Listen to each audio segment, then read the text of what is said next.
তারা তো আসলে যুদ্ধই করেনি, তারা কীভাবে অপরাধী হবে?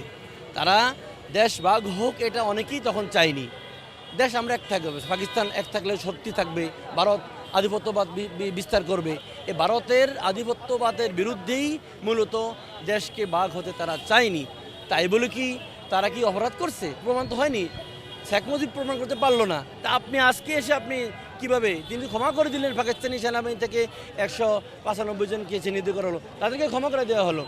এবং এই যে ক্ষমা করে দিলেন তারা তো বিচার করা উচিত ছিল। পূর্বের অনেক নবীদেরকেও কিন্তু, যে আপনি ইসলামের দিকে তাকান, নবীদেরকে এরকম তহমত দিয়ে মিথ্যা অপবাদ দিয়ে তাদেরকে দুনিয়া থেকে বিদায় করা হয়েছে, ঠিক না ভাই? তো এটা তো নতুন কোনো কথা নয়।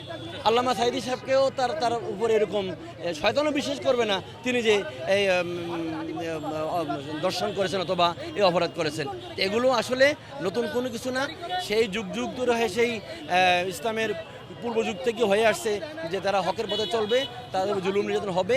এই আন্দোলন, এই শত জুলুমের মধ্যেও আল্লাহ টিকিয়ে রাখবেন, আল্লাহর ওয়াদা আছে এই ব্যাপারে কোরআনের মধ্যে। আওয়ামী ফ্যাসিবাদের যে প্রথম সূচনা, আমাদের নেতৃবৃন্দকে, ইসলামী নেতৃবৃন্দকে নির্মমভাবে হত্যা করার জন্য এবং দেশকে নেতৃত্ব শূন্য করার জন্য আমিরে জামাত সহ আমাদের মৌলানা মতিউর রহমান নিজামী থেকে শুরু করে আল্লামা দেলোয়ার হোসেন সাঈদী পর্যন্ত তাদেরকে নির্মমভাবে হত্যা করা হয়েছে।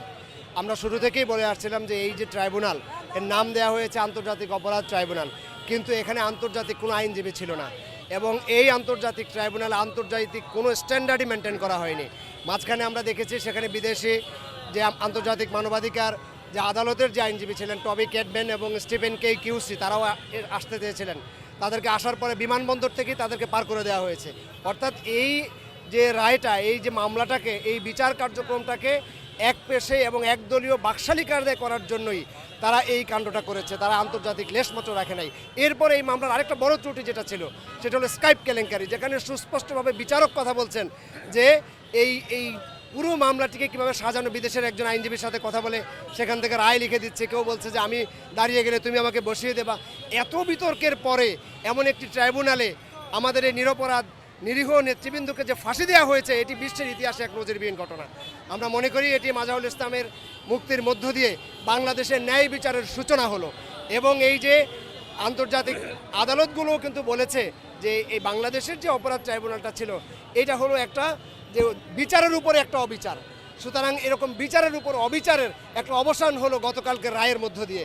আমরা আশা করছি বাংলাদেশে ভবিষ্যতে যারা ক্ষমতায় আসবেন, ভবিষ্যতে যারা নেতৃত্ব দেবেন, তারা এই বিষয়গুলোকে মাথায় রেখে আর কেউ ফ্যাসিবাদ হয়ে উঠবেন না। এটি মাজহারুল ইসলাম, তাকে 14 বছর পরে তিনি মুক্তি পেয়েছেন। এই মুক্তির মাধ্যমে দেশবাসী মুক্তি পেয়েছে। এইভাবে যে সত্য প্রতিষ্ঠিত হয়েছে এবং মিথ্যার পরাজয় হয়েছে।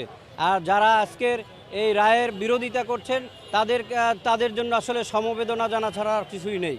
কারণ এই রায়ে সত্য প্রতিষ্ঠার মাধ্যমে জাতি খুশি হয়েছে এবং ইসলামী আন্দোলন, যে সত্য প্রতিষ্ঠার জন্য যে আন্দোলন, সেই আন্দোলন করতে গিয়ে তিনি সহ যে আমাদের নেতৃবৃন্দ, প্রায় 11 জন নেতৃবৃন্দকে ফাঁসি দেওয়া হয়েছে এবং তাকেও কিন্তু রায় দেওয়া হয়েছিল।